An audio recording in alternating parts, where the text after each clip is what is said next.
les codes, les moments, les méthodes, les formes, les canons de la négociation, au sens, si vous voulez, les mensurations d'une bonne négociation, sont occidentales.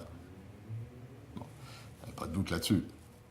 C'est vrai que des civilisations non occidentales ont éventuellement des problèmes à se loger dans ce système de codes, de paramètres, de canons et de mensurations qui ne sont pas forcément les leurs.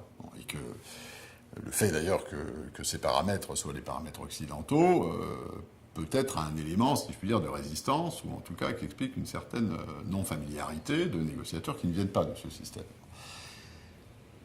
Ceci étant dit, ça change. Vous prenez l'OMC, la négociation à l'africaine, si je puis dire, hein, c'est-à-dire quand même un certain sens de la palabre, une certaine manière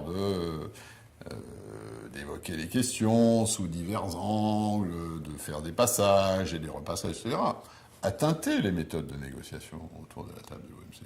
Même chose pour, disons, le côté asiatique, un peu en réseau, entre les sujets, les interlocuteurs, avec justement dans le rapport entre mandant et mandataire, des formules qui ne sont pas forcément aussi, si je puis dire, structurées ou élaborées que dans le monde occidental. Mais finalement, tout ceci teinte. Alors, on reste sur une base, ce qui c'est vrai est très à l'occidental. Mais bon, c'est aussi les Occidentaux, d'un certain point de vue, qui ont inventé la vie internationale et les règles de la vie internationale au XVIIIe, au XIXe, et une partie de ce qu'on fait porte encore la trace de cet héritage. Mais, disons, ça change un peu. Je crois qu'en tout cas, à l'OMC, je reconnais des traits qui ne sont pas tous les traits euro-américains. Et ce qui se passe dans ce genre de cas, c'est que, et ça a été énormément le cas, si vous les prenez historiquement, un pays comme le Japon, par exemple, qui effectivement, où la décision et la négociation ne répondent pas forcément à ces mensurations-là, le Japon a formé des générations d'interlocuteurs, des Occidentaux, qui possèdent, si je puis dire, la double culture.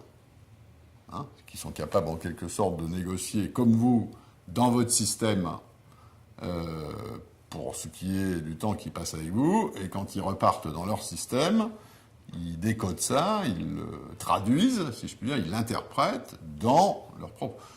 Et à certains égards, à certains points, nous faisons tout ça. Si vous croyez que le côté assez anglo-saxon de la culture de l'OMC ne suppose pas un certain effort de traduction pour des publics français, par exemple, c'est qu'on ne connaît pas bien le sujet. Donc c'est un peu le cas, hein. On est dans quelque chose qui est un mix. Mais il faut être ouvert à ça. Hein. Il faut le comprendre. Et l'art de la négociation et l'intérêt de la négociation, c'est souvent aussi cette gymnastique qui consiste à vous mettre dans les bottes de vos interlocuteurs pour mieux comprendre leur position et, d'un certain point de vue, mieux gérer la vôtre.